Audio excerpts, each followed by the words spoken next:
one of the things that we did at the conference is that, again, trying to get some interactivity going. So we thought for the final bit of today's session, let's see if we can get this.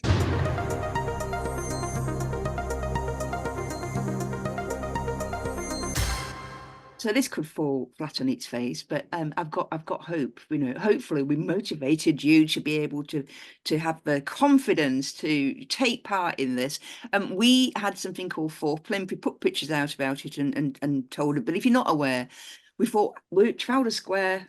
Anybody who knows London, there's 4 plinths in it, and one of them's been empty for a number of years, and they keep putting random things on it.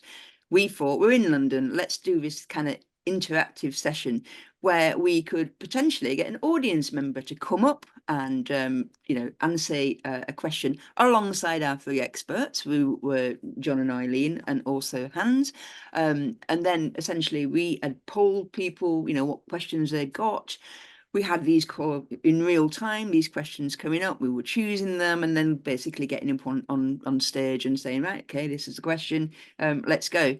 So that's what it was. And interestingly, the day before at PMO Learn, we had a session on public speaking and speaking with confidence in public, should I say, as well, which was really good because it kind of obviously dovetailed into the day where we're saying anybody who'd been fired up perhaps to get up there had that opportunity.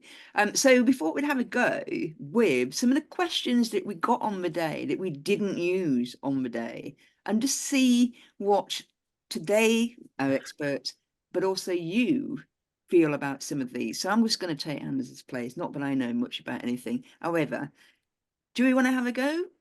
Hopefully we can use give it a go. stuff or whatever. Yeah, let's have a go. So first question. What's the best way to keep a PMO team motivated and engaged, especially as we're going through another reorganisation with lots of uncertainty? And to be fair, we did actually use this question on the day, but I quite like this question because I keep hearing this a lot. So, Eileen, John, like we've had this before. So, do you want to kick off? One of you two? Yeah, I mean, 2 things immediately leap out for me. One is making. So I've just seen Aaron's. One is who said free food, making space for learning, building time in, and enabling people and empowering people to learn. It's important in all jobs, but I think even more so in the PMO, where you're working so closely with project managers, project teams, and sponsors who have got so much going on that they might not be across everything in the world of PMO, so project management. So giving the PMO time to actually absorb that learning, think how they can apply it to their environments is really, really important. It keeps them energized and inspired because they're learning all the time, but it also means they've got that information to disseminate to make the organization a better place as well. I think the other thing that's really, really important is the big picture and telling that story. It's quite easy as a PMO analyst, I think, or an administrator to get stuck in the grind of the day job. I'm taking information, I'm processing it, I'm creating a deck, I'm churning spreadsheets, I'm creating finance reports. And when you get into that sort of zone, you can quite easily not be thinking about the bigger picture and just think all I'm doing is crunching data the whole time. And I think bringing it back to the big picture all the time, the organizational context, the difference it's making, why we're doing it, why it's valuable, what the outcomes of the projects that we're doing are, I think is also really, really helpful. It just takes people out of that and understand and reminds people that what they're doing has a purpose, there's a reason we're doing this, and it's making the organization a better place. Okay, super. We've got hands up. Hooray! Aaron, what do you want to answer? Yeah, I mean, similar to what I was saying about the conference as a whole, right, is giving it that personal wrap. So those of us that are in roles where we are leading PMOs, we're not managers, we're leading. We are people leaders. And so let's make sure that there's a personal wrap around that. Let's make it about the people. My role in my team is to remove the roadblocks so that the wider team of the PMO can come along and do what they do best. And I often say that my role is not so much head of PMO, it's head of common sense. I think a big percentage of what PMO does is common sense. And when you leave all the emotion outside the room and you look at the data and the facts you have in front of me, or in front of you, and you use a good amount of common sense, you're going to add value to that situation. So I think make it about the people, make it about the individuals. They're in the role because they know what they're doing. So clear the roadblocks, let them do their thing, and just guide them along the right path, and keep things moving forwards. So make it personal, make it about the people. Love it. We like the head of common sense. If only there was a really great training course that you could learn it, this common sense stuff. Sadly not. I am here. I don't know. My video keeps shutting off. So if it does, it does. Vision and why, because if people don't understand how they fit into the big picture, so John mentioned that, and I think if they don't see the value they're contributing, that is a tricky thing, because you're dealing with people. It's a people thing, right? Motivation is a people thing.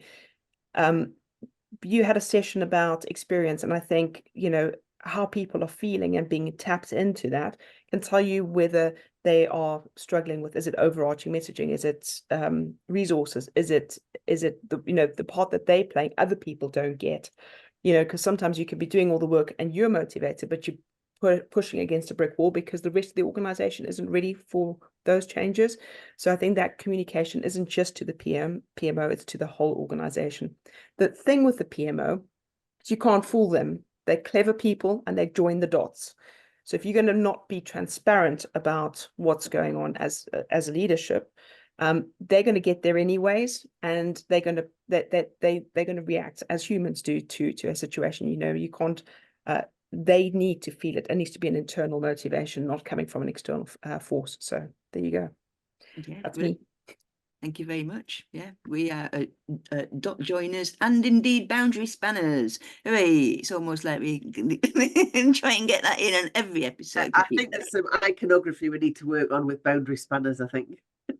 We love it. Let's have another question then. So this one didn't get used, but it was a great question. We just ran out of time. We could have carried on going for ages, but here's a second one. What are the top tips to make an PMO, enterprise PMO, truly strategic and create undisputable value for CEOs? It's good, isn't it? Good question. I'll have to put my hand up.